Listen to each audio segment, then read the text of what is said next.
Assalamualaikum warahmatullahi wabarakatuh. Salam sejahtera untuk kita semua.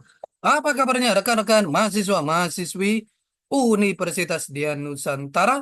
Kita berjumpa kembali di mata kuliah Marketing di pertemuan yang ke-9. Tidak terasa kita sudah memasuki pertemuan yang ke-9. Mudah-mudahan Allah Subhanahu wa taala Tuhan yang Maha Esa memberikan kita keberkahan, kesehatan sehingga kita bisa menyelesaikan mata kuliah ini dengan sukses dan lancar. Rekan-rekan semuanya, sebelum kita memulai proses belajar mengajar ini, alangkah baiknya sama-sama kita berdoa agar proses belajar mengajar ini berjalan dengan sukses dan lancar. Berdoa menurut keyakinan dan kepercayaan masing-masing. Berdoa dimulai.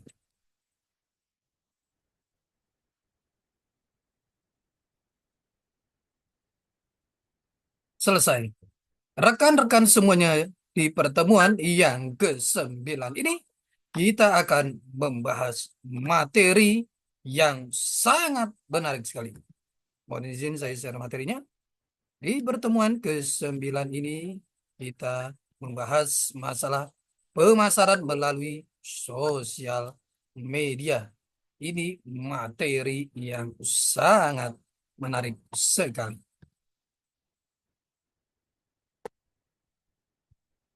Pemasaran melalui sosial media.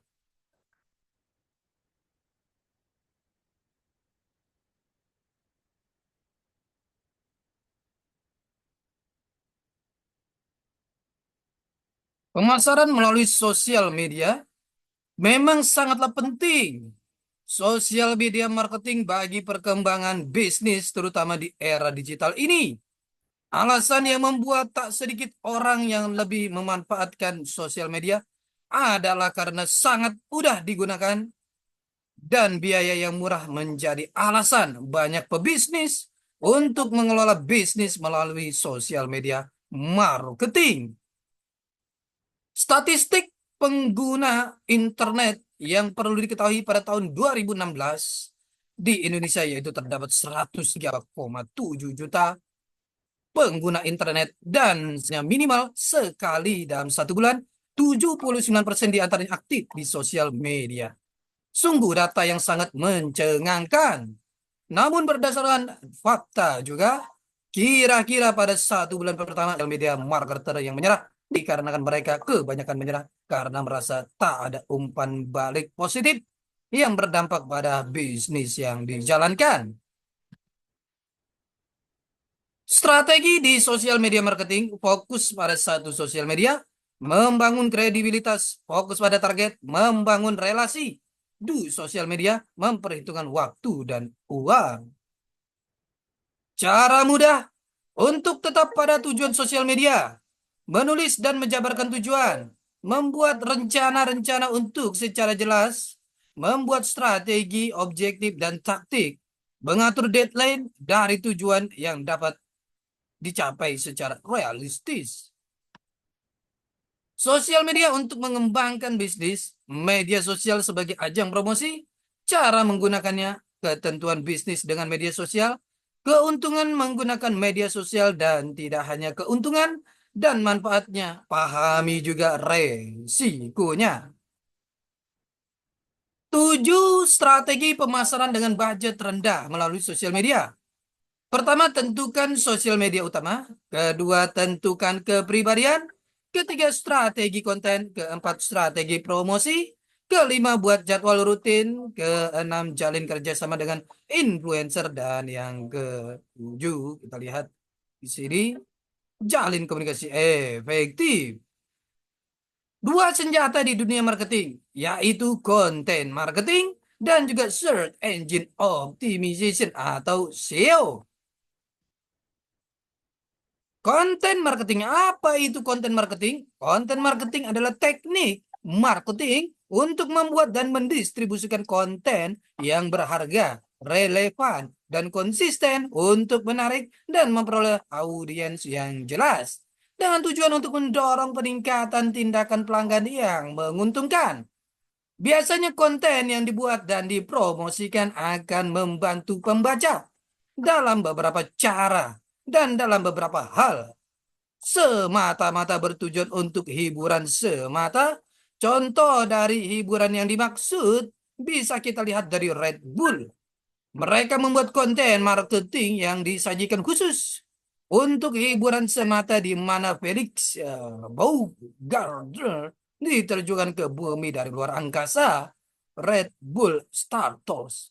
Ini adalah hiburan murni tetapi tetap relevan dan selaras dengan brand. Alasan pentingnya konten, pertama investasi jangka panjang, yang kedua meningkatkan brand awareness, yang ketiga mendapatkan kepercayaan pelanggan, keempat meningkatkan traffic, kelima memperbaiki kualitas SEO, dan yang ketujuh, yang keenam mengkonverter konsumen.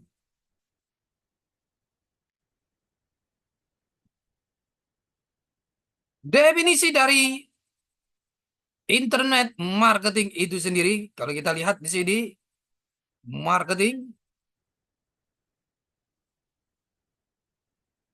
internet marketing atau e-marketing atau web marketing, pemasaran online adalah segala usaha yang dilakukan untuk melakukan pemasaran suatu produk atau jasa melalui atau menggunakan media internet.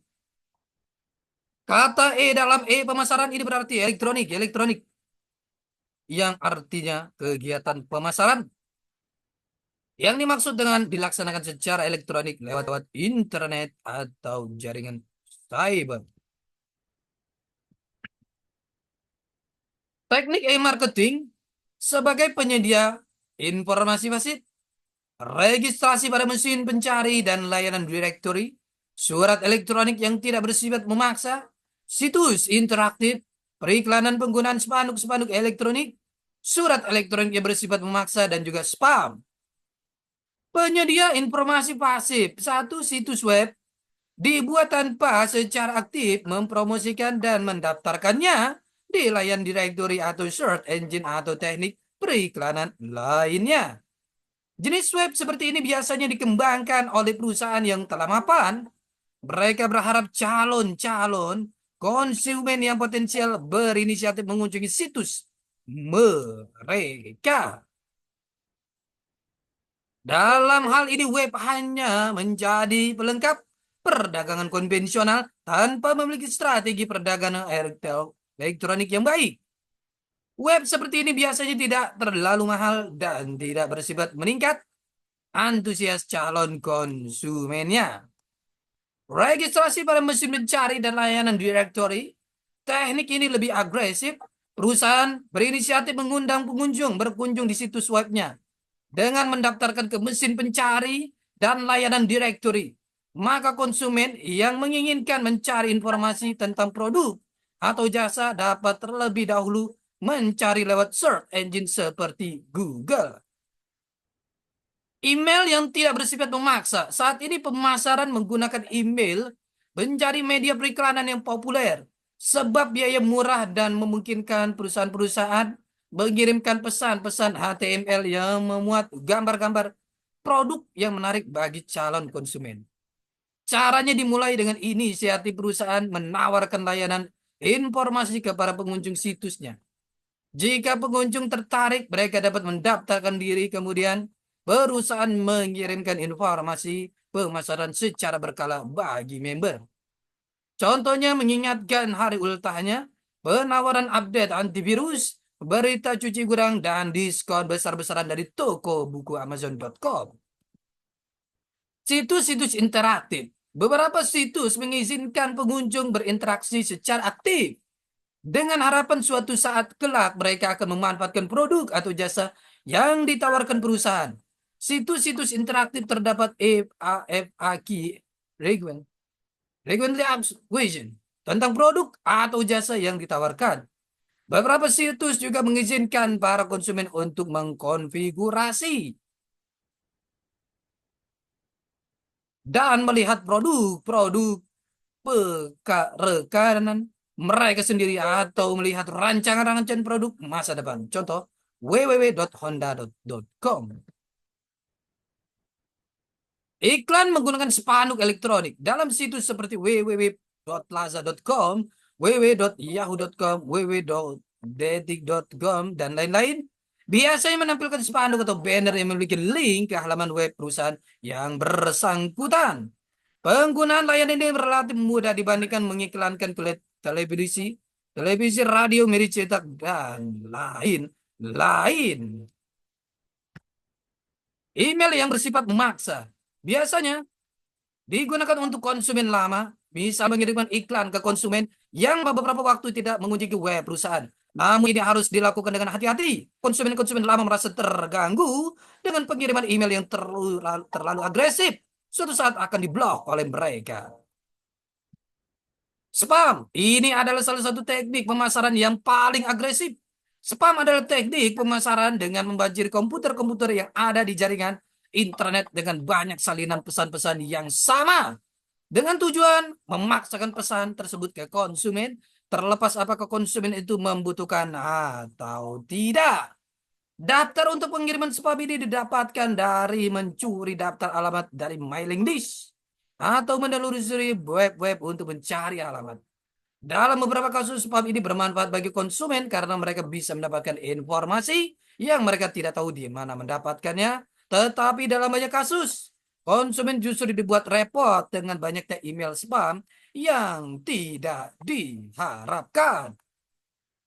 Affiliate marketing adalah cara menghasilkan uang dari internet dengan mendapatkan bayaran hanya jika setelah mereka menjual barang atau jasa seorang merchant, orang atau perusahaan yang memiliki produk atau jasa yang mereka pasarkan melalui internet.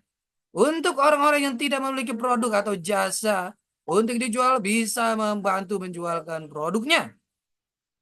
Untuk tiap produk yang terjual, mereka akan mendapatkan komisi. Rekan-rekan semuanya, ini adalah pertemuan kita 9. Kita akan berjumpa di pertemuan-pertemuan selanjutnya. Tetap semangat belajar untuk mencapai kesuksesan. Salam sehat selalu. Assalamualaikum warahmatullahi wabarakatuh.